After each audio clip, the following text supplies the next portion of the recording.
intersection of making art and making money. As I hope you have learned so far in the Biz Confidence Challenge, being confident is not about being perfect. And it's not about believing you can do anything. That's just arrogance. Confidence is about believing that you can handle anything, that you will survive anything. Confidence is about believing that you're going to be okay when you do the next scary thing in your business. And even if you have a not fun outcome, you will still survive. Hello and welcome to Explore Your Enthusiasm, episode 127, How to Handle Failure, with me, Tara Swiger. We are going to be talking about how you gain confidence through failure and the lessons you can choose to learn through failure. So you gain confidence through doing things. That's how confidence works. By doing things and trying and succeeding and failing. So if I want to be a more confident teacher, I need to teach more. If you want to be a more confident seller, you need to sell more. You need to experiment, try stuff, fail at some stuff, and then use that as data to try new stuff, to create new experiments. But so from that experience and learning and data can flow confidence, but it doesn't always. Because after you have had the experience and you have survived it, even if it was awful, a confidence fairy does not come down and grant confidence to you. You have to grant it to yourself. You have to decide to use this result to build your confidence or to let it destroy your confidence. You have to give yourself permission to say, okay, I did that. I can do this next thing, and I survived that, so I can survive anything. Today, we are going to talk about granting yourself that confidence even after failures, and we're going to discuss why failure is vital to the success of your business and why you actually need to seek out more failure, and how you can use it to grow your confidence instead of letting it crush your confidence. Now, this podcast is part of the fall 2016 cycle of the Biz Confidence Challenge. If you don't know what the Biz Confidence Challenge is, or you haven't joined it yet, you can go to taraswiger.com/bizconfidence. It's a completely free 6-week e-course that walks you through steps to take that will build your confidence so you can do the things you need to do to move your business forward. So each week there is a new email lesson, a new podcast where we dive deeper, and in today's podcast we're diving deeper into lesson number 2, and a live webinar where I will answer your questions, share my own responses to these challenges, how they've worked in my business, and also answer your questions to help you figure out how to apply that lesson to you and where you are. Specifically in this week's webinar, we're going to talk about my own failures, and then I'm going to help you with any failures you've had, help you figure out what lesson you should have learned from that. So you can sign up for those email lessons and the links to the appropriate podcast episode that goes with it and the invitation to the live webinars. You only get it if you sign up at taraswiger.com/bizconfidence. So as we talked about last week on the episode, in episode 126, one way to build your confidence is to look at everything you've accomplished, all of your successes. But an equally important way to build the confidence is to look at what you've survived. In other words, your failures. So that's what this week's challenge was all about. It was all about reminding you of all you've already done and survived. I asked you, the challenge was to look at what you've did and failed at and survived, and to learn the right lesson from it. Because you see, this is the part of confidence that's entirely up to you. You can decide to believe that you will survive despite your fears, or you can decide that you're going to fail and explode and everything will fall apart. But that path, that leads to you not trying and doing new things. So it's important that you take the right lesson from this failure. Now, there's a passage in the book Confidence Code on page 123 that it perfectly sums up why we're talking about this. So they say, and these are researchers on confidence. The book is The Confidence Code if you want to check it out. They say confidence, at least the part that's not in our genes, requires hard work, substantial risk, determined persistence, and sometimes bitter failure. Building it demands regular exposure to all of these things. You don't get to experience how far you can go in life, at work, and everywhere else without pushing yourself, and equally important, without being pushed along by others. Gaining confidence means not. Gaining confidence means getting outside your comfort zone, experiencing setbacks, and with determination, picking yourself up again. So that is how all of the research shows confidence is gained, experiencing setbacks and picking yourself up again. So this tells us you can't build confidence without failure. If you just take what we do in week 1 and build confidence based on your successes, on things that go right, on things you've accomplished, you actually run the risk of building contingent self-worth or solidifying a fixed mindset. Now, we talk more about both of these topics. We talk about contingent self-worth in last week's episode 126, and we talk more about fixed mindset in the episode about mindset, which I believe is called The Key to Success. But the short version of both of these ideas is that if you get too attached to your successes, if you build your self-worth and confidence on being successful in an area, you then try to protect yourself from losing that sense of self-worth. And to protect yourself, you avoid doing things that may cause failure, so you'll try less stuff. And there's a lot of studies in science that show that the more you build your sense of self-worth on success and on being good at something, the more you will keep yourself from trying the next thing for fear of destroying that sense of self-worth. And whenever you try to avoid failure, you're going to avoid doing the things that actually move your business forward, because moving your business forward involves trying things that you're going to fail at. That's just how it works, unfortunately. You got to try things you're not great at yet in order to get better at them. And I like this quote especially by Soichiro Honda, who says, success represents the 1% of your work which results from the 99% that is called failure. Okay, so 99% of what you do in your business might be considered a failure in order to get the 1% that is actually success. So before we go anymore, I want to define what I mean by failure. So what we're talking about here is anything doesn't get the result you hoped for. So if you had a launch and sold fewer things than you wanted to sell, or if you posted a picture on Instagram and you got fewer likes or comments than you typically get or that you wanted to get, if you did a craft show and you sold fewer items than you wanted to sell, then you were going to consider that a failure. Now, as I explain this failure, hopefully you see how much that this comes back to expectations, how contingent this is on how you define success.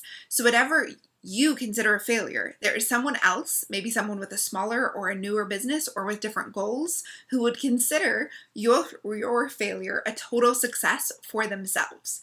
So it's important to keep in mind, this is contingent on your own expectations. And that's not a bad thing. I'm not telling you to lower your expectations so you never have failures. It's just important to recognize that failure isn't objective. It's completely subjective, and it's in the eye of the beholder. So it's a really important thing, because when you start to believe that your definition of success and failure is everyone's, then you get some warped ideas about what other people are experiencing in their business and what you should be experiencing and where you should already be. So it's important to recognize that it's entirely subjective for you and what you're going for. So with that in mind, you do absolutely need to try things that are out of your comfort zone and things you may not succeed at. That is the only way to grow and learn new things and new skills and new abilities, is to try before you know you will succeed in it. I would argue, if you want your business to grow, you need to have some failures. Having failures is an indication that you are trying things beyond your current ability. So if you're not failing, you're not trying big enough experiments, and you aren't pushing yourself towards the next place you want to go. Now, this is only if you want your business to grow. If you want your business to stay exactly as it is right now, you don't need to be having failures. If you want it to move forward towards something, if you don't yet have the sales you want to have, or the audience you want to have, or the exposure you want to have, then you will need to do things that you might not yet succeed at. But failing a lot does not automatically imbue you with the confidence to keep going. As anybody knows who has not met their own expectations, it is possible that this failure can crush your self-confidence. In order for it to imbue you with more confidence, to keep you going, you need to learn the right lesson from your failures. And there are two main lessons that you can learn from each failure. I suck and I'm horrible, or I survived this and I can keep going. Those are the two lessons. I sucked or I survived. And what's tricky is that this is entirely up to you and your own perception of it. The choice of which lesson you're going to learn is always in your hands. There is no police whether you get to decide that a failure means you survived and you can keep going, or you suck and you should stop going. No one is ever going to come along and tell you which lesson to take from each failure. You have to decide over and over and over again that I'm going to look at my failures and to say, I survived this. On to the next thing. Now, the tricky thing is we're making this decision all of the time, often unconsciously. We do not realize all the time that we consider something a failure because it didn't meet our expectations, and we don't always realize that the lesson we took from it is that we suck and we should just stop going. Often we don't realize this until we talk with someone else about it. So you are always experiencing tiny failures. Again, when failures mean not the result you're hoping for, you're always experiencing tiny failures and you're assigning it a value. This is proof I suck. This is proof I can survive. So let me give you an example. My first craft show, I decided to do a show with a good friend's mom. She was my college roommate's mom, Sally. She sold honey and candles, and I sold hand-spun yarn. It's a teeny tiny show, and it was about 3 hours away in Charlotte, North Carolina, which was right next to where Sally lived. So I went and I stayed the night, and then we got up the next morning, we did the show. Now, neither me nor Sally had ever done a show before, and this particular show had never been held before. So I spent around 8 hours at the show. That doesn't include my driving time before and the setting up and taking downtime after. And I sold a total of 2 skeins of yarn. And that wasn't even to customers who came to the show. That was to other vendors who were vending at the show. Now, the first thing that my brain had to decide is this a success or a failure? Really, did it meet my expectations or not? Now, it is perfectly acceptable for me to have taken this as a success and been thrilled that I sold anything, or even that I managed to get a booth up and yarn made and priced and listed. That is absolutely one way you could take this and move forward with that success. Let it build on the next thing and give me confidence to do the next thing. So for some people, even selling 1 skein would have been a major success. But let's just say that for me, it wasn't. I wanted to at least make back my food and gas and booth fee, and that's how I was going to define success. Now, what I see so many of the makers I work with doing is stopping at this point. So you have a choice. Is this a success or is this a failure? If they say it's a success, then they can move forward with confidence. If they decide this was a failure, then they stop. They just lose their momentum. They stop moving forward. They stop feeling great about their business, and they stop building their confidence, and they let it sap their confidence out of them. But you actually still have one more choice to make. So there's did this meet expectations or not? Do I want to consider this a success or a failure? And for me, this was a failure for me at this point in my business. But confidence is built in this moment, in the moment after I try something hard despite the fear and the failure. Another way of saying that is that this is a moment where I can still build confidence even though I've failed. So if in the moments following my craft show, I decided that now everyone hates me and nobody likes my yarn and I should completely stop selling yarn, what I've done is I've strengthened the fear that was holding me back. And we all have fears that are holding us back in our business from doing the next thing. And I've made it much less likely that I'm going to do another show or even do another selling opportunity in some other way. But if in the moments following that craft show, I decided that despite the failure, I could focus on the skeins I sold or what I learned from this first show, I've strengthened my confidence. And that has made it much more likely that I will share my work again, that I will pursue other selling opportunities. But the choice is entirely up to me and what I choose to learn from this encounter. And the lesson I take from this encounter will inform the next actions in my business. All of this, again, mostly subconsciously, unless you choose to make it conscious and you choose to work through this. So, remember, you have the choice to decide, is this a success or a failure? And then your next choice is this proof I suck or proof I have survived and I can do the next thing? You get to decide in that moment what you want to take from it. And what you take from it informs the next action in your business. Because I want you to remember, we are not in this just for the warm, fuzzy feelings of confidence. We are not in this just to feel great about ourselves. Our businesses need for us to have the confidence to effectively market and sell our work. You have to believe that your work is worth it, or else you will not take the actions to move forward. Our businesses need us to have the confidence to take the action. And our businesses need us to do this scary thing, whether it's applying to a craft show or talking to a stranger about our work or sharing it on social media or asking for the sale. You can't move forward and make sales in your business unless you do the thing that you're a little bit afraid of, and then discover that you've survived it, and then do it again and again and again. So at every point, you have a choice. You have a choice to strengthen the fear that holds you back and using every failure as proof that you suck, or you can choose to strengthen the confidence that moves you forward. In talking about all this and hopefully helping you see how that you have a choice with each failure, I hope that I've helped you choose to strengthen your confidence after your next failure. If you are taking the Biz Confidence Challenge and you haven't completed this week's challenge, this is your reminder. I want you to identify a small biz situation in which you felt like you failed, or another way of saying it is you did not reach your expectations and survived. And I want you to think about how you have survived and how you can take that survival to do the next scary thing. And then share a picture related to this and tell us on Instagram about how or what you survived and how you're going to move forward. Make sure to tag it with a tag, #Biz Confidence Challenge, so we can all see and celebrate with you. It's a very supportive, awesome community there. And then tune into the webinar tomorrow, where I'm going to talk about my own failures, of which there have been very many, and I'm going to help you reframe your own failures. So I'm going to talk more about how to reframe failures into lessons beyond just I suck or I survive, and I will take your questions and failures in the chat room, which, by the way, you can remain anonymous.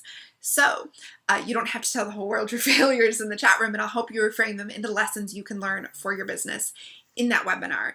If you are not yet getting the Biz Confidence Challenge emails and you want to come to that webinar, you just go to taraswiger.com/bizconfidence. That will give you the email lessons and the invitation to the webinars each week.